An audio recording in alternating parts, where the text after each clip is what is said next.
देखो सबसे पहले मैं आपको बता देता हूं कि मैं क्या कवर करने वाला हूं इस क्लास में। उत्तल दर्पण और अवतल दर्पण की वक्रता त्रिज्या पॉजिटिव होती है कि नेगेटिव होती है। यहां से भी क्वेश्चन आ जाता है कि जब उत्तल दर्पण की बात करते हैं तो हमेशा प्रतिबिंब उल्टा ही बनता है। अब कौन कौन से ऐसे क्वेश्चन है जो हम कवर करेंगे और किस तरीके से इसको एग्जाम के अंदर हम करेंगे। हेलो बच्चों, क्या हाल चाल। स्वागत है आप सभी का पीडब्ल्यू के डिजिटल प्लेटफॉर्म के ऊपर। और आज हम लेकर आए हैं कुछ इंपॉर्टेंट क्वेश्चन जो आपको अपने एग्जाम के अंदर पक्का पक्का देखने को मिलेगा।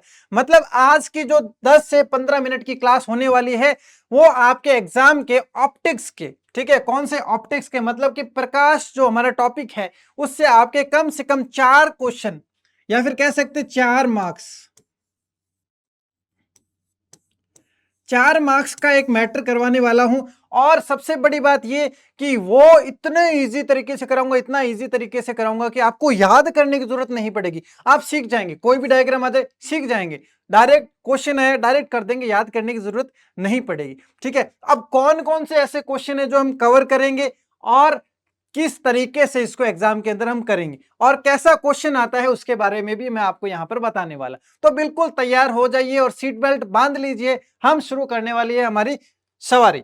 ठीक है, तो देखो सबसे पहले मैं आपको बता देता हूं कि मैं क्या कवर करने वाला हूं इस क्लास में।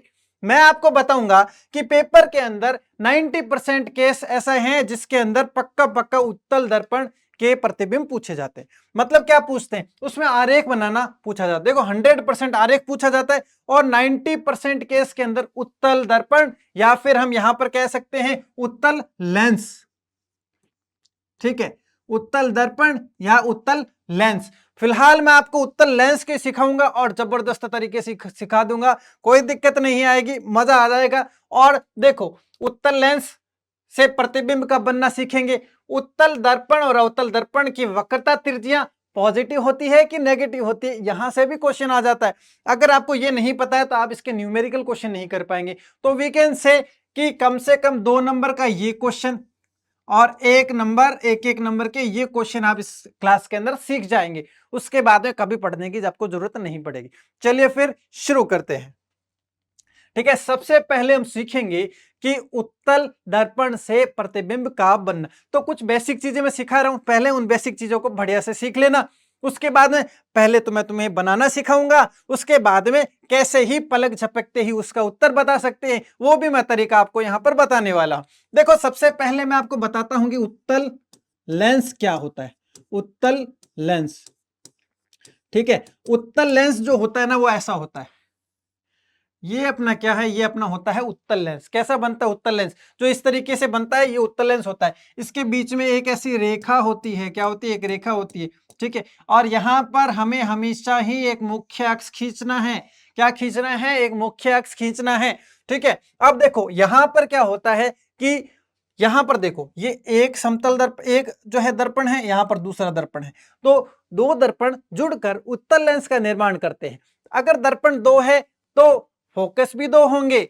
ठीक है, तो यहां पर समझो कि हम यहां पर क्या बनाएंगे, देखो यहां पर देखो एक निश्चित दूरी, यहां पर एक निश्चित दूरी अपने को लेनी है। कितनी, मान लो मैं यहां पर ले लेता हूं तो ये हो गया, यहां पर मेरा F1 हो गया, यहां पर हमारा 2F1 हो गया। ठीक है, अब इतनी दूरी यहां पर ली, इतनी ही दूरी यहां, इतनी ही दूरी हमें यहां पर लेनी है। तो यहां पर हमारा F2 हो गया और ये अपना 2F2 हो गया। ठीक है, यहां तक आप बात समझ गए होंगे। देखो यहां तक समझना तो बहुत ज्यादा जरूरी, हर चीज के अंदर ये डायग्राम यहां तक तो आपको कंप्लीट करना है। अब देखो हम क्या क्या कर सकते हैं, हम वस्तु अनंत पर रख सकते हैं। ठीक है, उसके बाद में 2F1 व अनंत के बीच में रख सकते हैं। ठीक है, उसके बाद में 2F1 पर रख सकते हैं। उसके बाद में F1 व 2F1 के बीच में रख सकते हैं। ठीक है, उसके बाद में F1 पर रख सकते हैं। उसके बाद में प्रकाशिक बिंदु इसको बोला जाता है, इसको प्रकाशिक बिंदु बोला जाता है। तो प्रकाशिक बिंदु और F के बीच में रखा जाता है F1 व प्रकाशिक बिंदु, बिंदु यहां पर वस्तुएं रखी जा सकती है। कौन कौन सी कंडीशन होगी, 1 2 3 4 5 और 6 केस अपने यहां पर बनते हैं। ठीक है, सबसे पहले हम समझना स्टार्ट करते हैं। देखो, आपको जब वस्तु अनंत पर दी होगी तो आपको एक तरह की किरण निकालनी है, और अगर वस्तु आपको इसके अलावा कहीं और दी जाती है तो आपको दो तरह की किरण निकालनी। मतलब आपको यहां पर केवल और केवल दो केस समझने, उसके अलावा तीसरे केस को ध्यान में ही नहीं रखना। देखो, मैं पहले बताता हूं पहला केस कैसा है। देखो, मैं क्या करता हूं, मैं एक अनंत पर एक वस्तु रख देता हूं। ठीक है, फर्स्ट केस है जब वस्तु अनंत पर हो। ठीक है, ठीक है, जब वस्तु अनंत पर हो, अनंत पर हो। ठीक है, अब अनंत पर है तो वस्तु से बहुत सारी किरणें आएगी, बहुत सारी किरणें आएगी। ठीक है, तो वस्तु कहां पर, अनंत पर है, तो इस तरीके से वस्तु आएगी।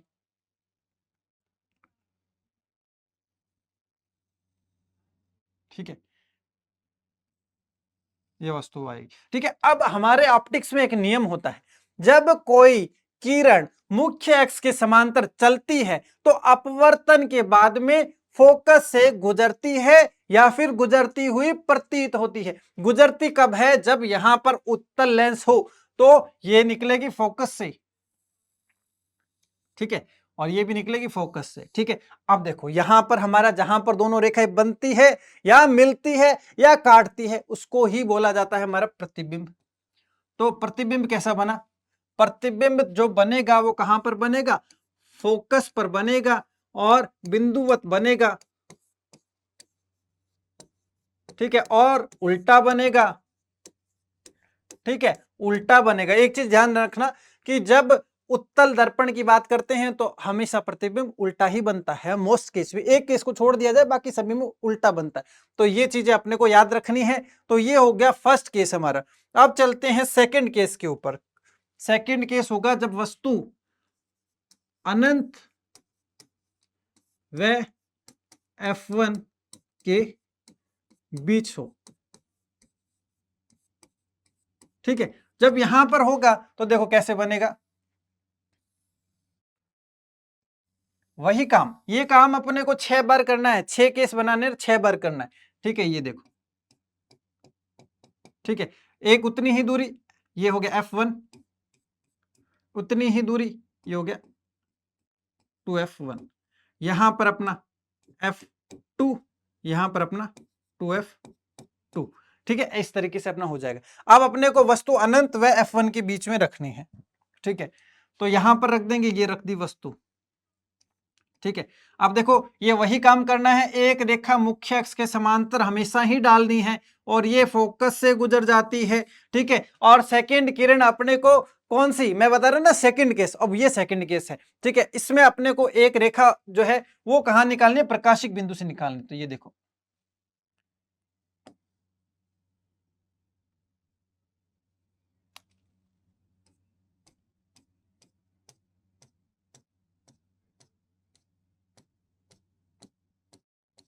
ये देखो, ये यहां पर काट दिया। ठीक है, यहां पर काट दिया।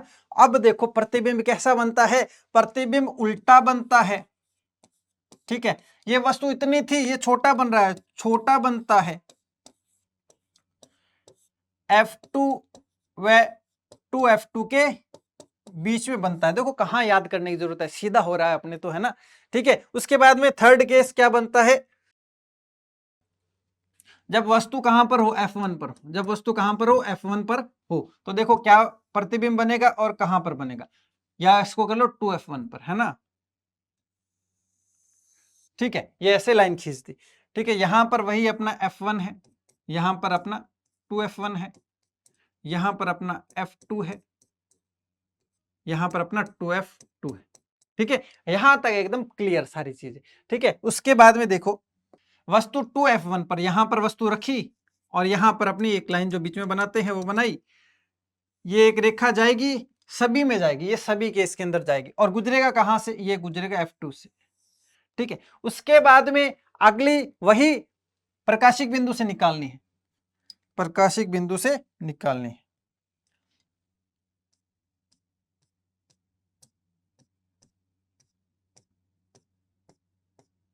ये देखो, ये कहां पर कटी, ये 2f2 पर कटी। देखो वस्तु का प्रतिबिंब तो बराबर है, तो देखो पहला उल्टा प्रतिबिंब वस्तु के बराबर, ठीक है, और कहां पर 2f2 पर बनेगा। ठीक है, यहां तक तो देखो कोई दिक्कत नहीं होगी, एकदम इजी सी कॉन्सेप्ट है। ठीक है, उसके बाद में देखो वस्तु अब कहां पर आ जाएगी, जब वस्तु F1 व 2F1 के बीच हो, यहां पर होगी तो वही तरीका फिर से लगाना है। ठीक है,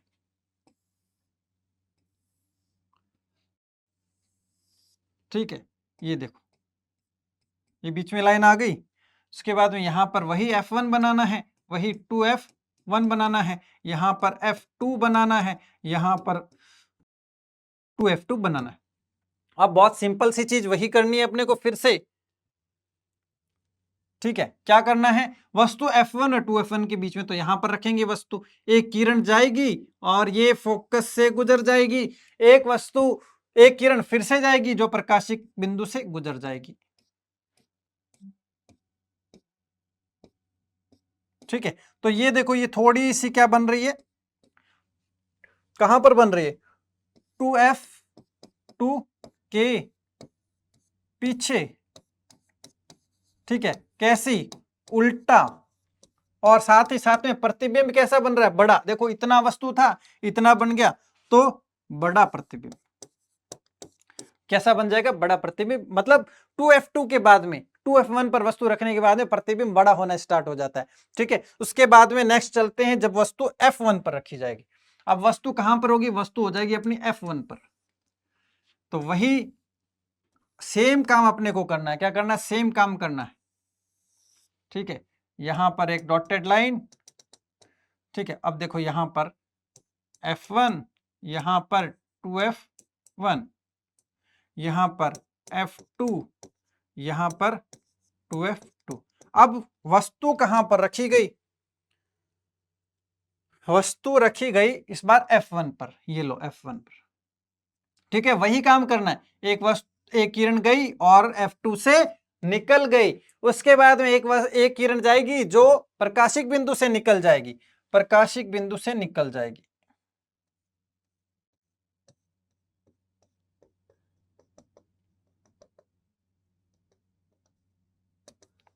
तो कहां पर मिल रही है ये मिल रही है अनंत पे।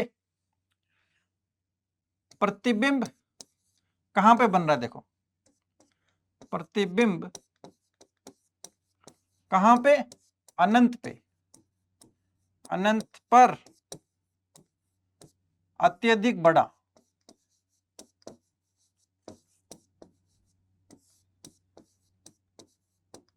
ठीक है, कैसा बनेगा, अत्यधिक बड़ा प्रतिबिंब बनने वाला है। ठीक है, और उल्टा। ठीक है, अब ये केस था जब F1 पर वस्तु हो। उसके बाद में एक केस और बनता है, कौन सा केस है वो, देखो वस्तु F1 व प्रकाशिक बिंदु, प्रकाशिक बिंदु के बीच हो।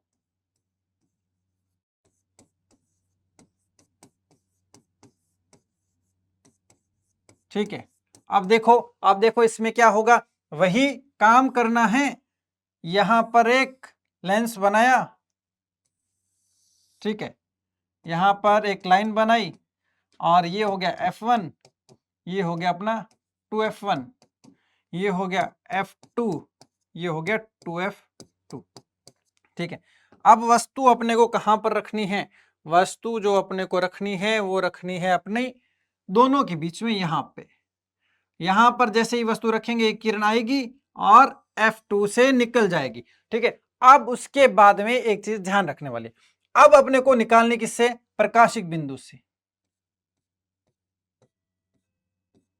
तो जैसे ही प्रकाशिक बिंदु से निकलेगी, पता चलता है कि ये किरणें तो आपस में दूरियां बनाई जा रही है, आपस में नफरत फैलाई जा रही है। इसका मतलब मिलन तो होगा नहीं, लव स्टोरी कंप्लीट नहीं होने वाली है। लेकिन लेकिन लेकिन लव स्टोरी कंप्लीट करवाना जरूरी है ऑप्टिक्स के अंदर। तो अब क्या करेंगे, हम इसको पीछे की तरफ बढ़ाएंगे। इसको कहां बढ़ा देंगे, इसको बढ़ा देंगे पीछे की तरफ। ठीक है, अब देखो इसको पीछे की तरफ बढ़ाओ। ठीक है, जैसे ही पीछे बढ़ाया, मिल गई, मिल गई ना। लव स्टोरी कंप्लीट करनी जरूरी है। ठीक है, तो देखो अभी देखो प्रतिबिंब कैसा बनेगा। प्रतिबिंब बनेगा, ये बनेगा एक तो सीधा, ठीक है, वस्तु से बड़ा, ठीक है, और एक कैसा बनेगा, वास्तविक नहीं बनेगा, इस बार आभासी। बाकी सभी में प्रतिबिंब वास्तविक बन रहे थे, डॉटेड लाइन नहीं खींची थी, यहां पर डॉटेड खींच रहे हैं, इसका मतलब प्रतिबिंब विल बी आभासी, आभासी प्रतिबिंब बनेगा। ठीक है, आपके एग्जाम के अंदर जब क्वेश्चन आएगा, इस 6 में से एक केस आपको पक्का पक्का पूछा जाएगा, और 2 नंबर आपको यहां पर अगर सही करते हैं तो वो देखकर ही जाएगा, और कोई तरीका नहीं बनता। ठीक है, यहां पर एक डायग्राम बनाना पड़ेगा, और प्रतिबिंब कैसा कहां पर बनता है इतना सा लिख देना, 2 नंबर पक्के करके आ जाना। ठीक है, अब देखो एक क्वेश्चन अपना ये भी था कि अपने को बतानी है कि जो फोकस दूरी होती है वो कैसी कैसी होती है। तो देखो सेकंड क्वेश्चन और थर्ड क्वेश्चन साथ में ही करने वाले हैं। ठीक है, तो अपने को क्या बताना था, अपने को बताना था कि वक्रता त्रिज्या। देखो अपना जो था क्वेश्चन वो क्या था, उत्तल दर्पण अवतल दर्पण की वक्रता त्रिज्या। ठीक है, तो देखो वक्रता त्रिज्या बतानी है, वक्रता त्रिज्या। ठीक है, अब वो लेंस हो चाहे दर्पण हो, दोनों के लिए एक ही बात है, एक ट्रिक बताऊंगा, जिंदगी भर नहीं भूल पाओगे। ठीक है, अब वो ट्रिक क्या है, देखो यहां पर मैं लिख रहा हूं उत्तल, ठीक है, उत्तल लिख दिया। ठीक है, अब दिक्कत क्या होती है, समझ में नहीं आता कि किसकी पॉजिटिव होती है और किसकी नेगेटिव होती है, तो आज के बाद में कभी गड़बड़ नहीं होगी। ठीक है, गड़बड़ क्यों नहीं होगी, देखो उत्तल में यहां पर प्लस बन रहा है, ये देखो प्लस बन रहा है। ठीक है, तो उत्तल दर्पण की हमेशा ही पॉजिटिव होती है, और अवतल दर्पण की हमेशा ही क्या होती है, नेगेटिव होती है। क्या, वक्रता त्रिज्या, वक्रता त्रिज्या। और सेकंड केस बनता है कि अगर यहां पर दर्पण की जगह लेंस आ जाए, तो लेंस में भी सेम कंडीशन अप्लाई है, उत्तल लेंस, तो यहां पर देखो प्लस बन रहा है तो पॉजिटिव होगी। ठीक है, और अवतल आ जाए तो अपनी जो है वो नेगेटिव हो जाएगी, क्या हो जाएगी, वक्रता त्रिज्या नेगेटिव हो जाएगी। ठीक है, अब आप कहेंगे कि ये कहां पर यूज आता है, भाई ये इतना यूज आता है कि दो नंबर के अंदर अपना एक न्यूमेरिकल क्वेश्चन कंफर्म आता है ना, वो वाला न्यूमेरिकल क्वेश्चन आप इसके बिना नहीं कर सकते, उसके अंदर हमें क्या लिखना पड़ता है, एफ लिखना पड़ता है। ठीक है, एफ लिखते हैं ना, तो जो वक्रता त्रिज्या होती है, तब मान लीजिए वक्रता त्रिज्या इसकी पॉजिटिव है तो एफ भी पॉजिटिव होगा। ठीक है, अवतल दर्पण की वक्रता त्रिज्या नेगेटिव है तो ये भी नेगेटिव होगा। मतलब ये चीज याद रखना जरूरी, याद नहीं हुआ तो प्लस की जगह माइनस, माइनस की जगह प्लस। लेकिन अगर एग्जाम के अंदर उत्तल दर्पण लिखा आ गया तो आज के बाद तुम्हें हमेशा याद रहेगा कि ये हमेशा ही अपना क्या होता है, पॉजिटिव होता है। तो आशा करता हूं, उम्मीद करता हूं ये छोटा सा वीडियो आपको बहुत अच्छा लगा होगा और काफी इंफॉर्मेटिव आपके लिए होगा। अगर आपको वास्तव में कुछ समझने में हेल्प मिली है और आपका कॉन्सेप्ट क्लियर हुआ है, आपको इस ट्रिक से हेल्प मिली है, तो आप इसके अंदर अच्छे अच्छे जो है अपने रिव्यू फीडबैक्स दे सकते हैं। ठीक है, तो मिलते हैं अब एक नए छोटे से वीडियो में, तब तक के लिए धन्यवाद।